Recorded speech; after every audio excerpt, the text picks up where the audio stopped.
जी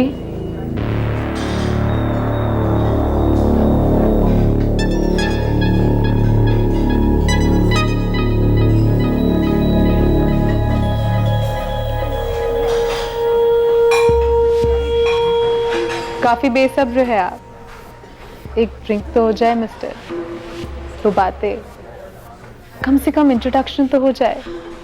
मेरा नाम मोनिका है और आपका?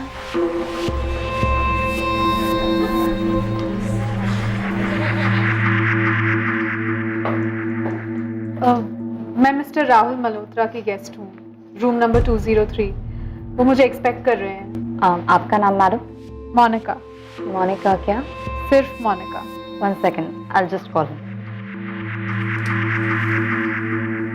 मिस्टर राहुल मल्होत्रा आपके लिए गेस्ट हैं, miss Monika. Yes sir, room number 203 second floor. Thanks.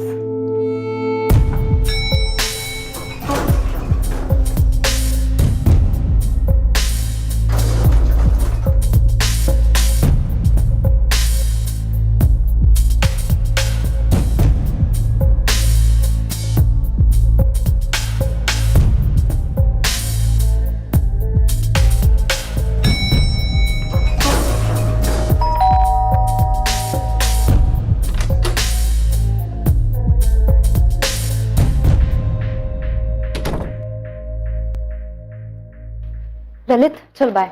हाँ सुन हिंदा, ये एक नए गेस्ट ने चेक इन किया है ना, राहुल मल्होत्रा फ्रॉम सूरत। हाँ, चेक इन के बाद एक फीमेल गई थी उसके रूम में, गेस्ट। तो इसमें नया क्या है? चल बाय। चल बाय।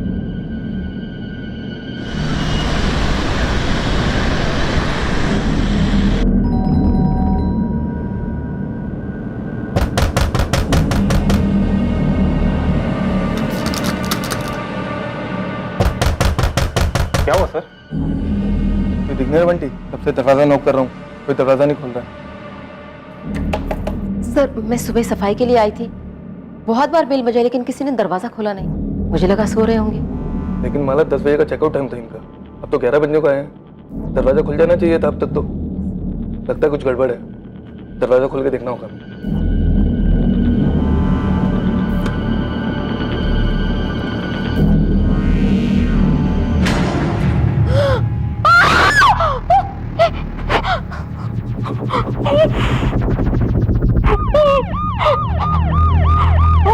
लेफ्ट राइट देख रही है? यस सर, शायद इस होटल में पहली बार आई हूँ। मैम, मैंने पहले कभी होटल में इस मोनिका को नहीं देखा था। पक्का? 100% तो नहीं कह सकती, अक्सर ऐसे गेस्ट हैवी मेकअप और विग्स पहनते हैं। तो इसका मतलब हिल्डा तुम्हारे होटल में इस तरह की फीमेल गेस्ट आती रहती है? एक्चुअली मैम वो, हिल्डा तुम जानती हो ना ये इलीगल है। मैम मैं तो सिर्फ एक एम्प्लॉय हूँ, मैंने कुछ नहीं। तुम्हें कुछ करना भी नहीं है, तुम सिर्फ उन सभी लड़कियों की डिटेल्स दो जो तुम्हारे होटल में रेगुलरली आती जाती रहती है। जी।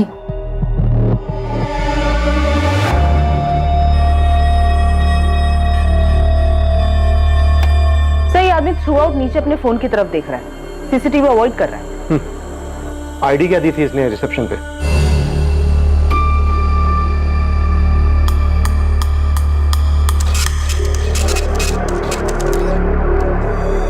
Thank you sir.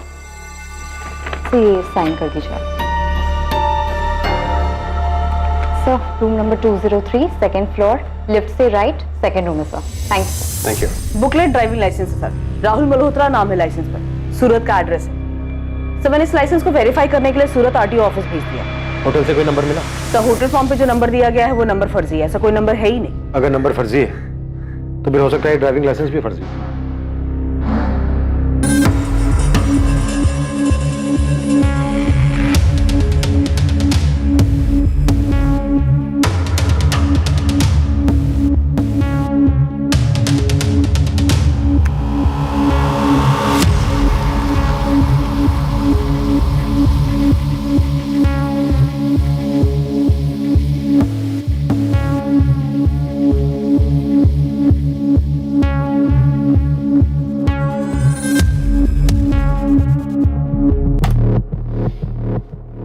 आदमी ने चेक इन किया, फिर अपने रूम में गया।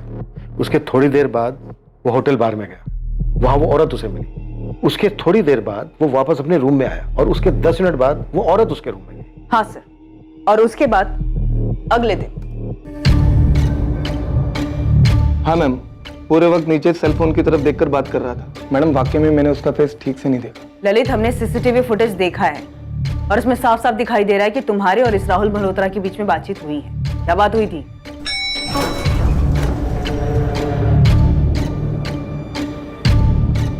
Good morning sir. Good morning. Have a nice job sir. Left side avoid कीजिएगा सर, थोड़ा काम चल रहा है। फिर ललित क्लीनिंग स्टाफ के साथ ऊपर रूम में गया और हमें फोन किया। ये लास्ट क्लिप थी सर। रूम में शराब और खाना ऑर्डर हुआ है तो जाहिर सी बात है किसी वेटर ने डिलीवर किया होगा। ये सब होटल स्टाफ से पता लगाती हूँ और इस रेड आर्च होटल में आने वाली बाकी लड़कियों से भी बात करती हूँ। रिसेप्शनिस्ट ने नंबर्स दिए हैं। अब देखते हैं पोस्टमार्टम रिपोर्ट क्या कहती है। दल पड़े मौत गला कटने से हुई है, रात के तकरीबन 3 और 4 के बीच। डॉक्टर, इसकी दोनों कलाइयां भी काटी गई हैं। हाँ, किसी बेहद धार वाले इंस्ट्रूमेंट के साथ, मानो कोई सर्जिकल इंस्ट्रूमेंट।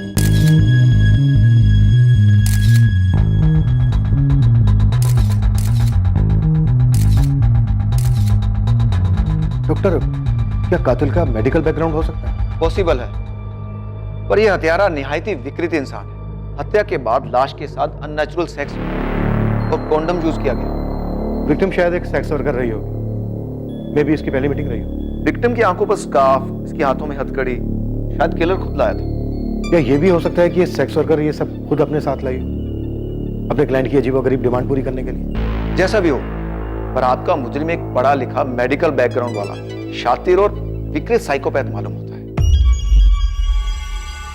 अज्ञात औरतों को शिकार बनाने वाले साइकोपैथ्स इन्वेस्टिगेशन के लिए सबसे ज्यादा पेचीदा साबित होते हैं। जुर्म का मकसद अक्सर एक बीमार दिमाग की कल्पना में छुपा होता है और अक्सर ऐसे हत्यारों की कोई हिस्ट्री नहीं होती, इनका कोई गैंग नहीं होता, पर इनकी मोडस ऑपरेंडी काफी शातिर होती है। लेकिन सवाल यह था कि 26 अगस्त की रात को मुंबई के होटल रेड आर्क में हुई भयंकर हत्या क्या वाकई में एक साइको का काम था? बंटी, तूने हमें पहले क्यों नहीं बताया कि तू रूम नंबर 203 में खाना और शराब लेके गया था? मैडम, मुझसे किसी ने पूछा ही नहीं और वो मैनेजर ने भी नहीं बोला कि आपको बताने का है ऐसा कुछ करके। अब मैं पूछ रही हूँ, क्या देखा तूने रूम? कुछ खास नहीं मैडम।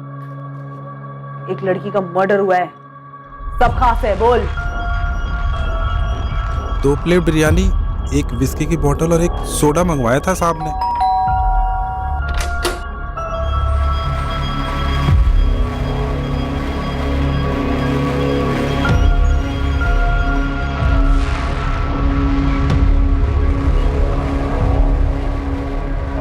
मैडम, और कुछ लगेगा? किचन क्लोज होने वाला है। नहीं, तुम जाओ और सुबह तक डिस्टर्ब मत करना।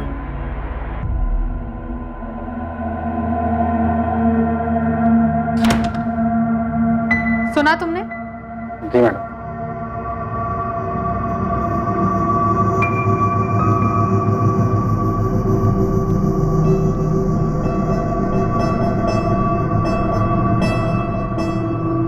जाओ जाओ यहाँ से और सुबह तक बेल मत बजाना।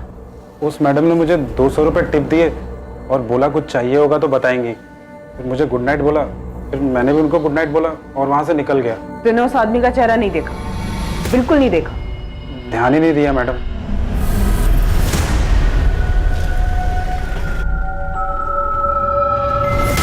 सर, फोटो में तो खाली दाढ़ी दाढ़ी दिख रही है, इसका चेहरा तो दिख ही नहीं रहा। वो तू मुझे दिखाएगा? जी। हम साइको हिस्ट्री शीटर खंगाल रहे हैं। तू पता कर शहर में कोई नया सिरफिरा आया क्या? जी सर। स्कैल्पेल। रवि, स्कैल्पेल। कहाँ खोए हुए रहते हो? ओटी में हो तुम? Damn it. Sorry doctor. हम तहकीकात कर रहे हैं, जैसे कुछ पता चलेगा मैं तुम्हें फोन कर दूंगा। ऐसे बार बार आने की जरूरत नहीं है तुम। आपने मेरे दीदी के हस्बैंड से बात की? हम काम कर रहे हैं मनसुख। क्या काम कर रहे हैं? मैं कब से आपसे बोल रहा हूं कि उनके हस्बैंड से पूछताछ कीजिए। आप बता क्यों नहीं रहे हैं कि आपने बात की है या नहीं की? मुझे याद है इसका चेहरा, नई थी, पहले से यहाँ कभी देखा नहीं, हमारे ग्रुप की नहीं थी। तुमने ऐसे किसी आदमी को होटल में नोटिस किया था क्या, जिसने हुडी पहनी थी?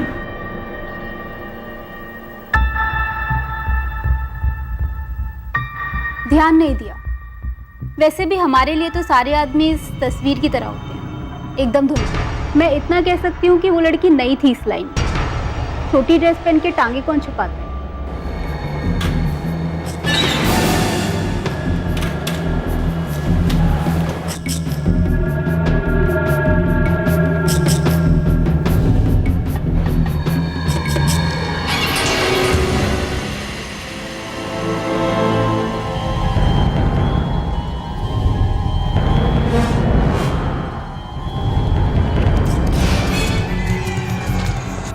Hilda, yes ma'am.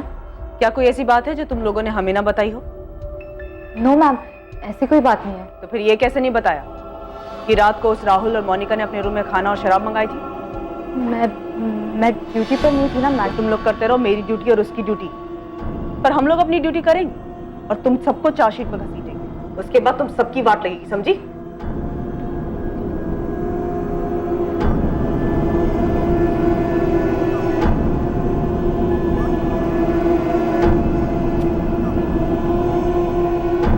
कुछ कहना चाहती हो? नहीं मैडम। हाँ हाँ मैडम, मैं कुछ कहना चाहती हूँ।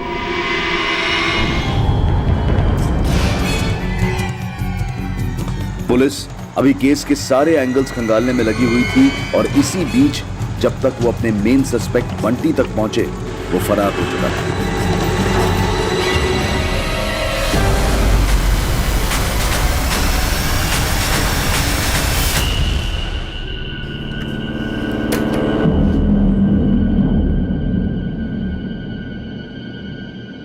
ये बंटी कहाँ गया है?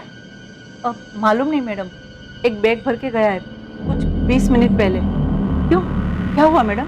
सर, वेटर बंटी की खोली से उसके फोन का इंस्ट्रूमेंट मिला। सिम वो लेके गया है जो कि अभी भी ऑफ है। बाकी उसके यहाँ से कुछ भी नहीं मिला सर। माला तुम बोलो। सर वो बंटी बहुत बेकार था सर, गंदा लड़का।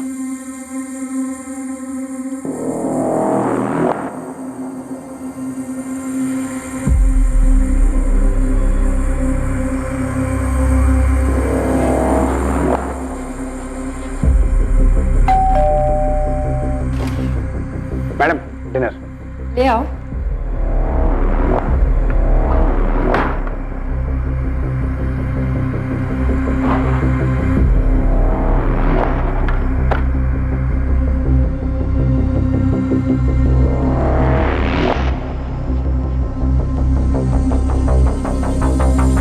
सर एक बार तो वो पकड़ा भी गया था और हमारे मैनेजर से अच्छी खासी डांट पड़ी थी उसको, लेकिन कुत्ते की दुम नहीं सुधरा वो। बंटी ने उस रात भी कुछ किया था माला?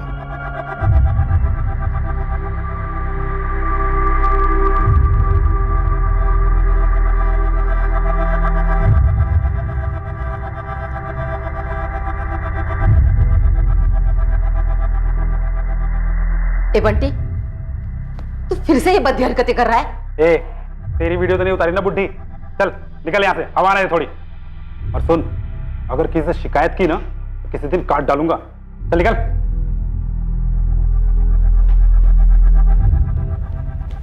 माला तुम्हें लगता है बंटी ने रूम नंबर 203 में भी वीडियो बनाया था? सर निकला तो वहीं से था वो।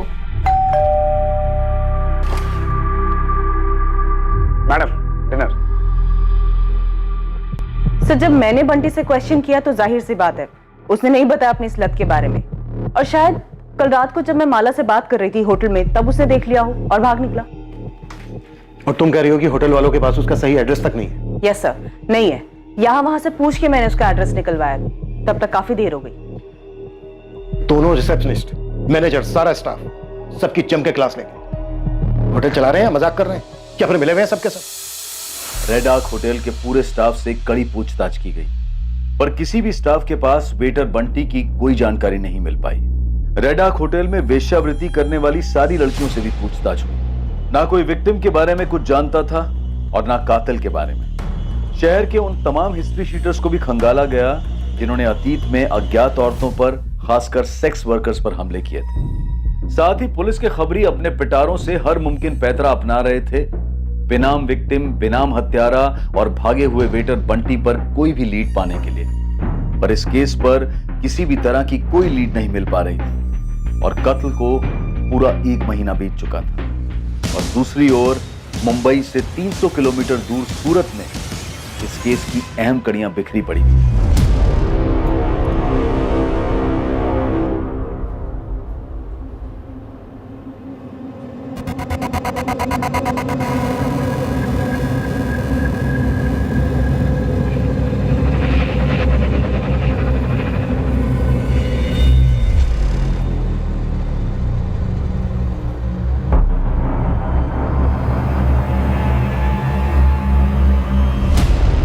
ड्राइविंग लाइसेंस पे सूरत का एड्रेस है। पूरे चांसेस हैं कि ये सूरत में बना होगा, तो हो सकता है ये कातिल भी सूरत का हो। यस सर, किसी एडल्ट डेटिंग साइट के जरिए या फिर किसी एस्कॉर्ट सर्विस के जरिए सेक्स वर्कर को मंगवाया हो, अपनी विकृति पूरी कर ली और वापस सूरत चला गया होगा। सस्पेक्ट और विक्टिम दोनों की फोटोग्राफ सूरत पुलिस हेडक्वार्टर में भिजवा दो, अपने सभी थानों में भिजवा देंगे सर। और वेटर बंटी पर क्या लीड है? बंटी के कॉल रिकॉर्ड्स निकाले मैंने सर, पर शक करने जैसा कुछ भी नहीं है। फरीदा, खबरी राजू को बोलो कि वेटर बंटी के साथ साथ विक्टिम की आइडेंटिटी की लीड पता करने पर भी लग जाए। Right sir.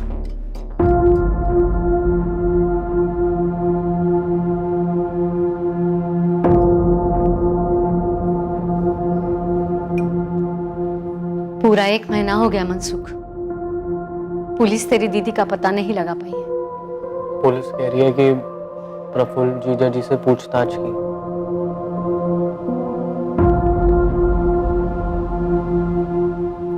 मैं कह रही हूँ प्रफुल्ल जिम्मेदार नहीं है, खोट तेरी बहन में ही था।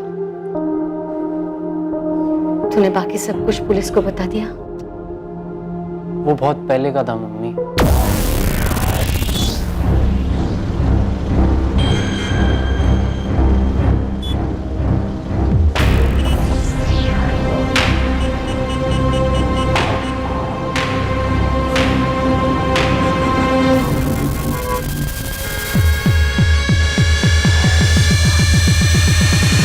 राहुल इंद्र मल्होत्रा की लाइसेंस कॉपी की डिटेल के बारे में जानना था मुझे। ये रिक्वेस्ट मैंने काफी पहले डाली थी, 4 हफ्ते हो चुके हैं। हाँ, वो 2002 के पहले का रजिस्ट्रेशन है ना, बुकलेट लाइसेंस, इसलिए ऑनलाइन नहीं मिला मैडम। हजारों फाइलों में से ढूंढकर हमने इसे निकाला है, इसलिए थोड़ा वक्त लगा। इस राहुल इंद्र मल्होत्रा ने जो एड्रेस डाला है 13/9 केसरबाग, इस एड्रेस पे हरिओम रावल रहता है, जिसके नाम पे ये लाइसेंस 17 साल पहले बना था। तब ये हरिओम 18 साल का था। आप इसकी एक कॉपी मुझे फैक्स कर दीजिए।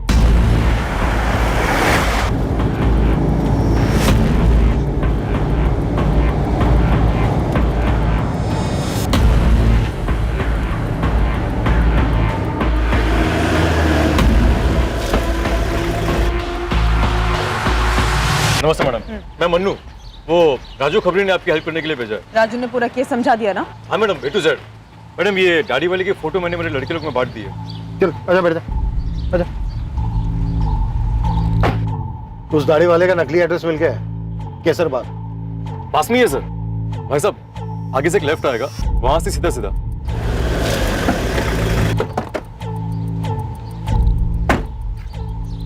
तेरा पता ना, ये रहा सर। ठीक है बंद, तब तक आसपास तू ये फोटो घुमा। ठीक है? ठीक है सर।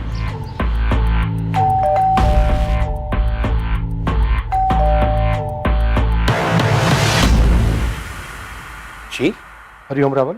हाँ, ये आप हैं? ये तो मेरी बचपन की फोटो है, लेकिन हुआ क्या है? आप लोग हैं कौन? साहब, छोटा मुंह बड़ी बात, लेकिन भाभी के बिना ऐसा कब तक चलेगा? मुझे तो खाली यही 2 सब्जी बनाने को आती है, वो भी भाभी ने ही सिखाया है। साहब, भाभी कहाँ चली गई? क्या पता बाबू, खुद चली गई है या फिर सोचता हूं तो मेरा दिमाग सुन पड़ जाता है। और वो उसका भाई मनसुख, वो मेरे ऊपर शक कर रहा है, पुलिस को मेरा नाम बता रहा है। वो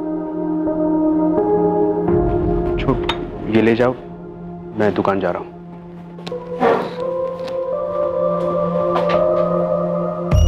राहुल इंदर मल्होत्रा? नहीं सर, ऐसे किसी आदमी को मैं नहीं जानता। और ये?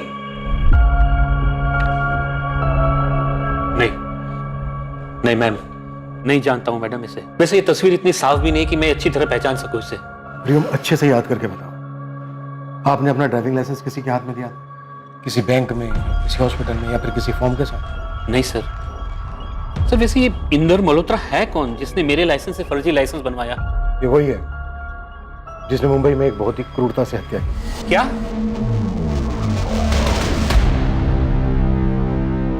सर मैंने पूरे मोहल्ले में राउंड मार लिया और सबको सीसीटीवी वाला फोटो दिखाया, मगर किसी को पता नहीं है कि ये दाढ़ी वाला इंसान है कौन।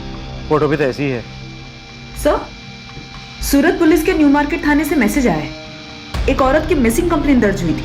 इसकी फोटो हमारी विक्टिम से मैच होती है सर। कौन है ये? कोई जिग्ना पटेल। इसका एड्रेस भी सेंड किया। यस, यही है। कातिल की खोज में सूरत आई पुलिस को आखिरकार विक्टिम का पता मिल गया था। क्या अब कातिल का पता चलने वाला था? क्या कातिल वाकई में कोई साइकोपैथ था या फिर इस केस की हकीकत कुछ और ही थी? ये जिग्ना है हमारी दीदी। ये मुंबई में क्या कर रही हैं? पिछले 1 महीने से गायब है। मैंने यहाँ पे कंप्लेंट लिखवाई थी और वो लोग बोल रहे हैं कि तलाश जारी है। आपको मिली क्या दीदी? बताइए।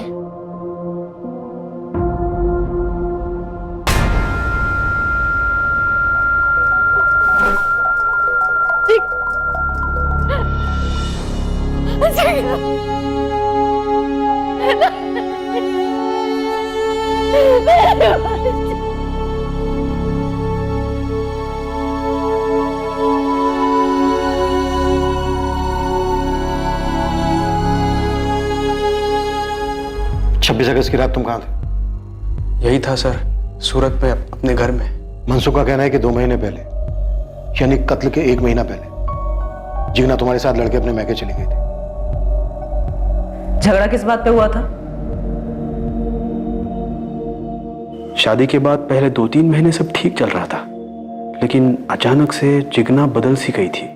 क्या बात है?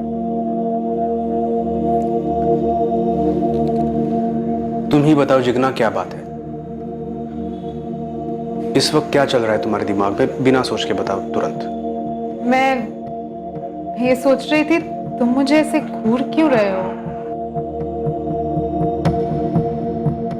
घूर नहीं रहा था, प्यार से देख रहा था। यही सोच रहा था कि कितने दिन हुए हमने कुछ किया ही नहीं है। मेरे छूने से तुम्हें घिन आती है? ड्रामा मत करो, मेरे सर में दर्द है। सर में दर्द? पिछले 3 महीने से सर में दर्द है तुम्हारे। नहीं है मूड मेरा। लेकिन क्यों? अभी अभी शादी हुई है ना हमारी। शादी हो गई है तो क्या लाइसेंस मिल गया है? खरीद लिया है मुझे कि जब चाहो मजे कर लो? सेक्स वर्कर समझते हो?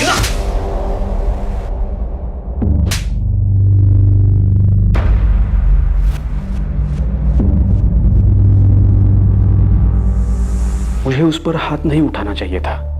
मैंने उसे कई बार कॉल किया, माफी मांगी, घर लौटने को भी कहा। हम फिर एक बार बाहर मिले भी। मेरे पापा मेरी माँ पे हाथ उठाया करते थे, मैं नफरत करती थी उनसे।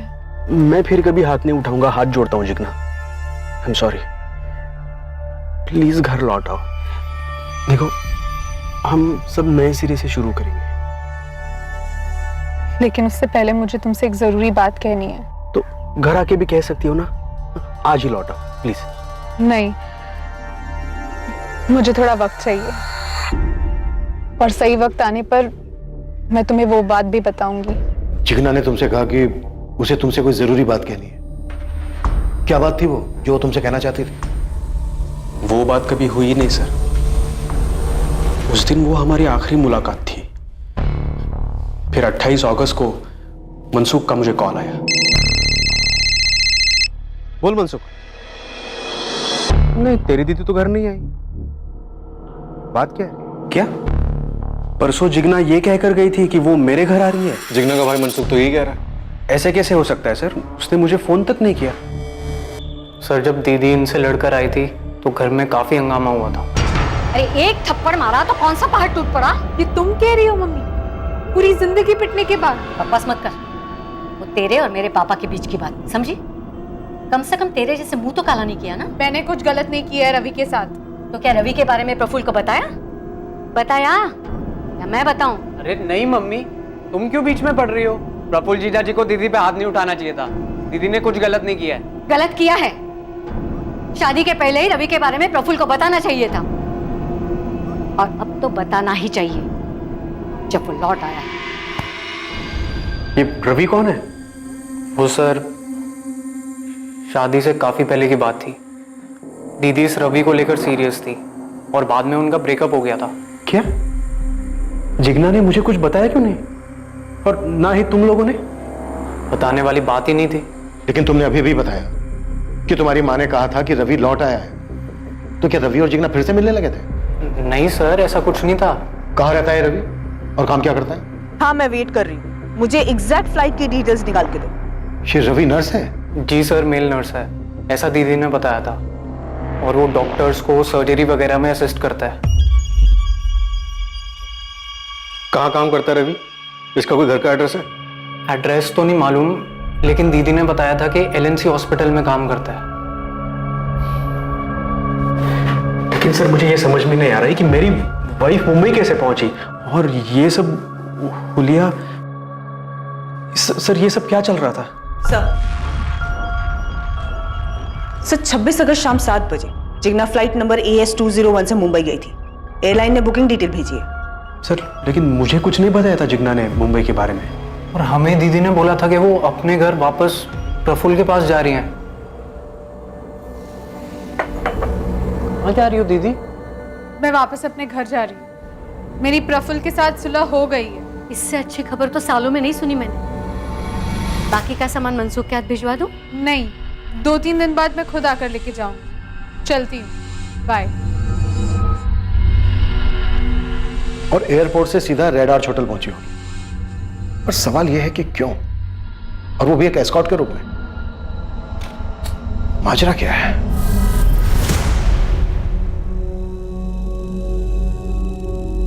केस के पत्ते अब खुलने लगे थे और छिपे कई राज बाहर आने लगे थे, लेकिन अब भी ऐसे कई सवाल थे जिनके जवाब मिलने बाकी थे। जिग्ना और उसके एक्स बॉयफ्रेंड रवि देसाई के बीच में आखिर क्या चल रहा था? जिग्ना बिना किसी को बताए मुंबई क्यों गई थी? और क्या जिग्ना की हत्या के पीछे रवि का हाथ था, या फिर इस हत्या के पीछे कोई और ही कहानी थी जो अब तक राज बनी हुई थी?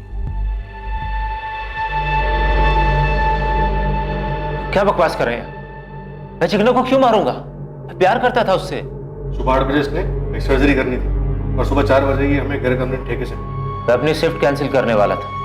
इतना पीकर बिना सोए सर्जरी में जाऊंगा, इतना बड़ा बेवकूफ नहीं हूं मैं। बेवकूफ नहीं है तू, बल्कि बेहद शातिर है। पहले ये बता, जिग्ना से कैसे मिला था? जिग्ना की शादी के 1 साल पहले तुम दोनों का ब्रेकअप हो गया था। हाँ, और हम उससे भी पहले मिले थे, 4 साल पहले। यहाँ नहीं, महसाना में। महसाना में क्या था?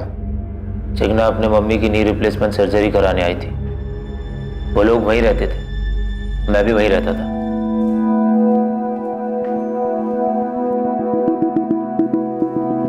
फर्स्ट क्लास गई सर्जरी। अब आपकी मॉम फुटबॉल खेल सकती है? बस वो ठीक से चल फिर सके, वही बहुत है। एक बात कहूँ, बुरा तो नहीं मानेंगे? कहिए। ये अर्थराइटिस विरासत में मिलता है। आप अभी से केयर लो, कैल्शियम लो, वॉक पे जाओ, ख्याल रखो अपना। मैं भी अपनी मॉम को रोज सुबह लेके जाता हूँ वॉक पे। That's so sweet. Ravi, Jigna, 3 साल हमारा रिश्ता रहा, सीरियस था। तो फिर टूटा क्यों? जिग्ना के बाबूजी की डेथ हो गई थी। उसकी माँ उसकी तुरंत शादी करना चाहती थी, पर उस वक्त मैं शादी के लिए तैयार नहीं था। तो महसाना से सिर्फ तुम मुझे ये कहना आए हो कि मुझसे शादी नहीं कर सकते? फोन पे कह देते ना। मेरी USA में जॉब लग सकती है। मेल नर्सेज की बहुत शॉर्टेज है वहाँ पे। मेरी लाइफ का एम्बिशन रहा है USA जाना। और अगर मेल नर्स शादीशुदा हो तो उसे USA में एंट्री नहीं मिलती, ऐसा कोई रूल है? अगर अमेरिकन लड़के से शादी हो तो वीज़ा तुरंत लगता है। मेरे दूर के रिश्तेदार वहाँ पे सिटीजन है, उनकी बेटी है। ओह, मेरी पूरी फैमिली की तकदीर बदल जाएगी जिग्ना। मेरी तकदीर तो अभी बदल गई रवि। सॉरी। मैं 1 साल से जिग्ना के टच में नहीं था। मुझे तो ये भी नहीं पता था कि उसकी शादी वादी हो गई। 1 साल के बाद मेरी यहाँ LNC हॉस्पिटल सूरत में पोस्टिंग हुई। उसको मैंने यहीं पे देखा, अपनी माँ को दिखाने आई थी। USA का क्या हुआ? कुछ बोलोगे भी?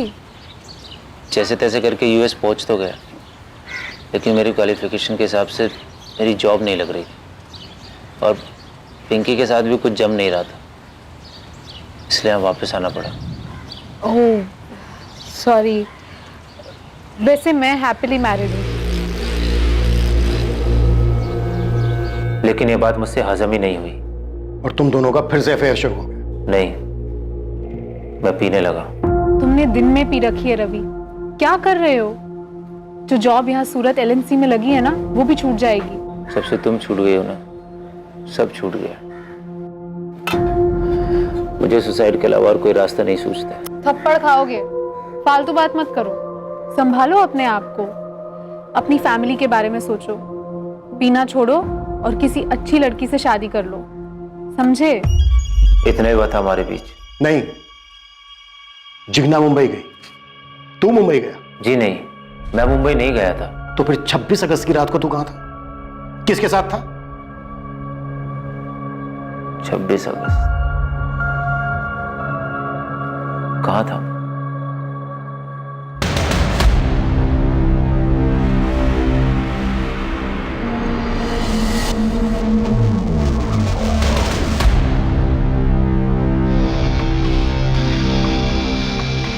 हाँ मैम, ये दोनों तो मुझे अच्छी तरह से याद है।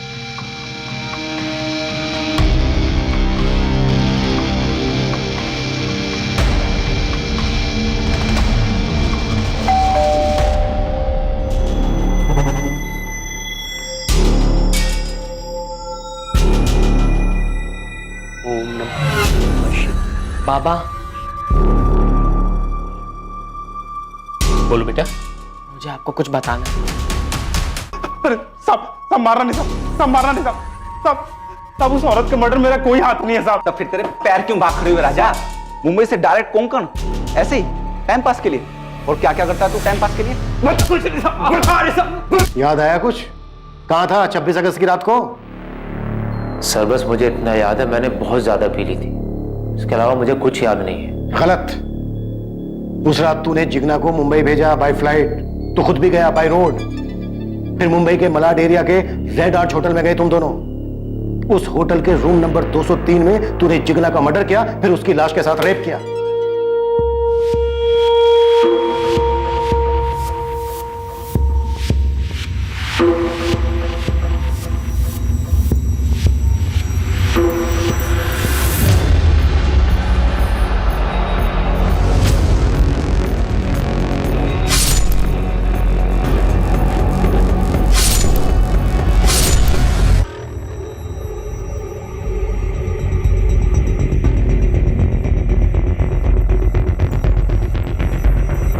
अब बता, तूने हरिओम रावल के लाइसेंस की फर्जी कॉपी कैसे बनाई? सर मैं किसी हरिओम रावल को नहीं जानता।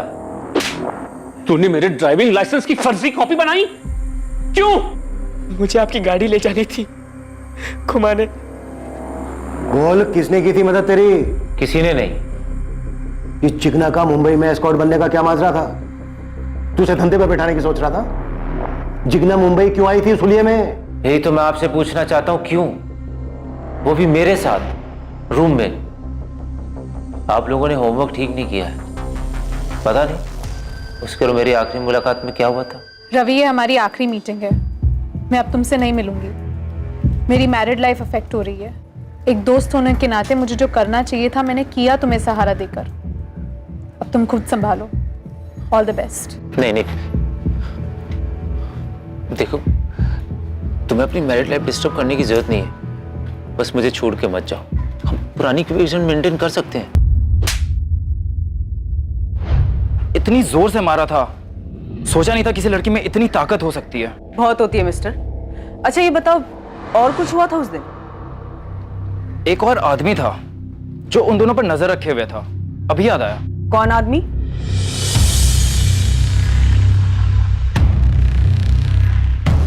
यही था। हेलो हेलो मैडम, मुझे आपको कुछ बताना है। दरअसल मेरा लाइसेंस मिसयूज हुआ है।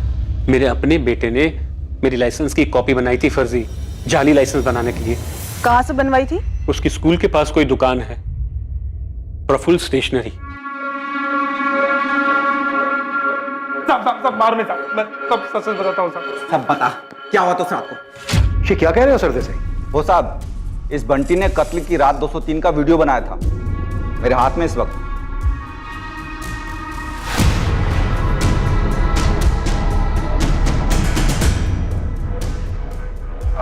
मैडम और कुछ लगेगा? किचन क्लोज होने वाला है। नहीं, तुम जाओ। ठीक है, वो वीडियो तुरंत भेजो मुझे, क्विक।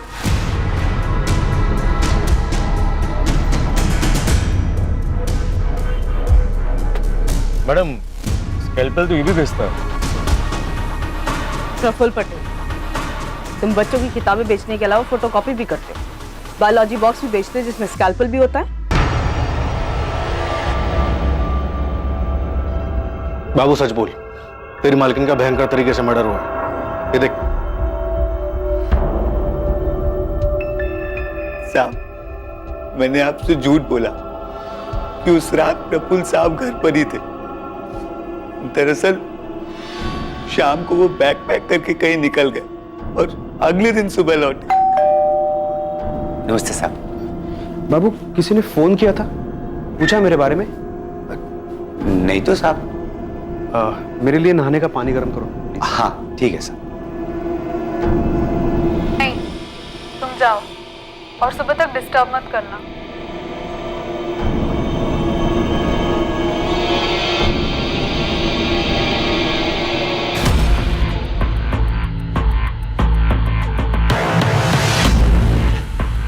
घूमो प्रफुल्ल।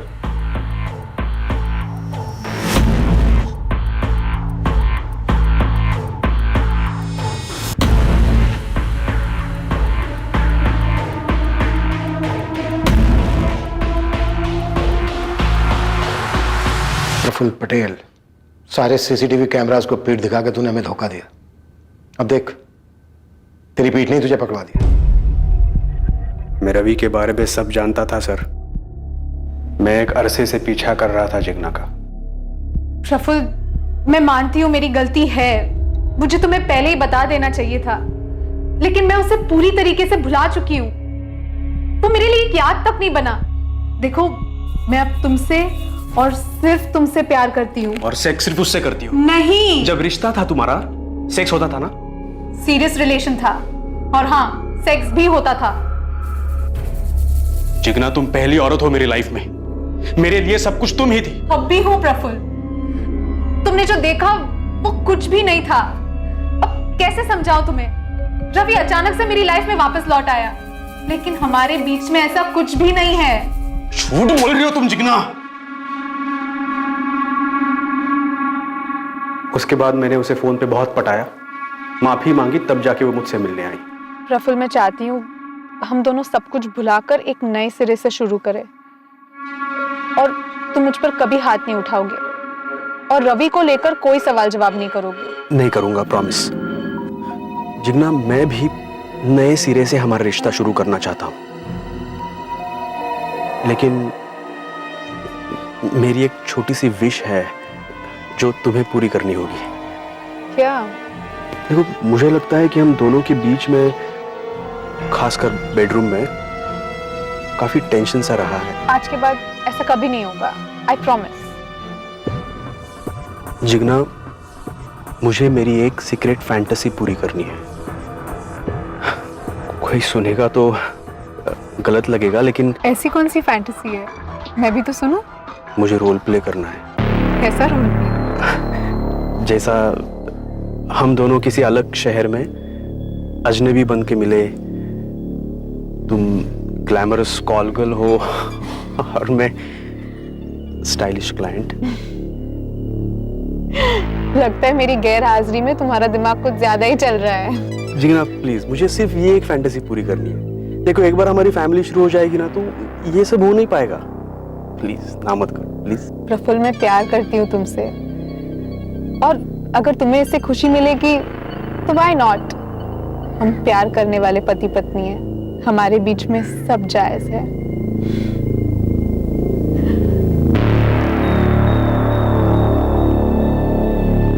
हमने तय किया था कि हम किसी को नहीं बताएंगे कि हम मुंबई जा रहे हैं। प्लान के हिसाब से जिग्ना फ्लाइट से मुंबई पहुंच गई। मैंने उसे होटल का नाम बता रखा था, और मैंने हरिओम रावल की ड्राइविंग लाइसेंस की फर्जी कॉपी बना रखी थी।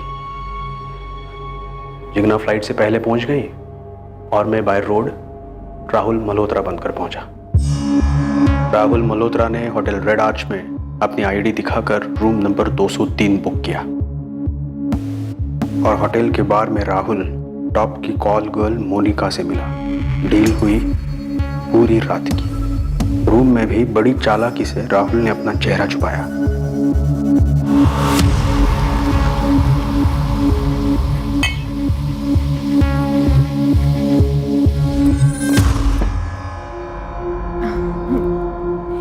प्रफुल्ल, मुझे चक्कर आ रहे हैं।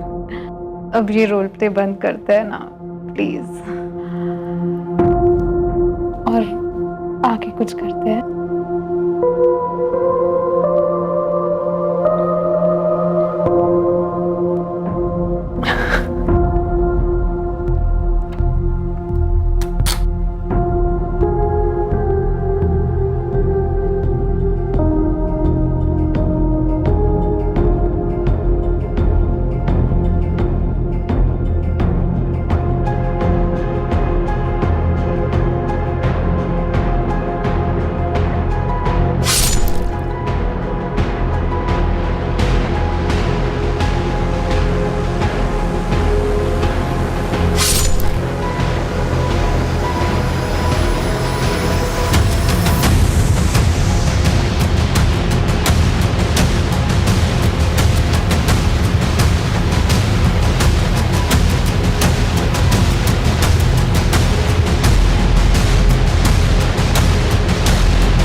राहुल ने मोनिका से अपना बदला ले लिया।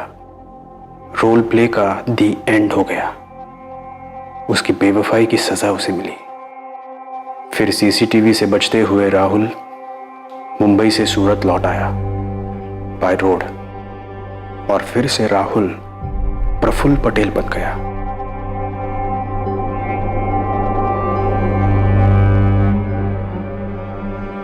प्रफुल्ल, तुझे अभी भी यकीन नहीं कि शादी के बाद जिग्ना का राहुल के साथ कोई गलत संबंध नहीं था? नहीं। प्रफुल्ल पर अपनी पत्नी जिग्ना के साथ बलात्कार करने और कत्ल के चार्ज लगे और मुकदमा बहुत जल्द शुरू होने की उम्मीद है। जिग्ना के भाई और मां को इस बात को स्वीकार करने में समय लगेगा कि जिग्ना अब इस दुनिया में नहीं रही।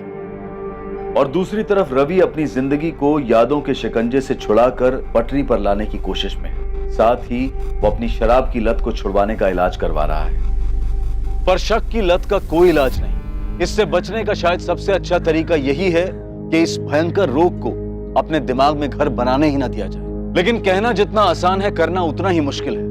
कोई भी इंसान इस शक करने की बीमारी का शिकार हो सकता है और अपने अपने तरीके से उससे निपटता भी है, पर निपटने का कोई एक फॉर्मूला नहीं है। लेकिन इतना जरूर है कि जब शक का मारा कोई इंसान एक क्रिमिनल कदम उठाने की सोचता है तो एक बार उसे उस आवेश भरी अवस्था से बाहर निकलकर ठंडे दिमाग से सोचना चाहिए। सोचना चाहिए कि इस भयंकर कदम का अंजाम कितना भयंकर होगा, क्योंकि किसी भी सूरत में आप कानून के साथ आंख में चोरी नहीं खेल सकते। अब मैं अनूप सोनी आपसे विदा लेता हूं। फिर मुलाकात होगी एक और नए केस के साथ। देखते रहें क्राइम पेट्रोल सतर्क रात 11 बजे। और याद रखें, क्राइम और आपके बीच में सिर्फ इतना फर्क है कि आप कितने सतर्क हैं। सतर्क रहें, सुरक्षित रहें। जय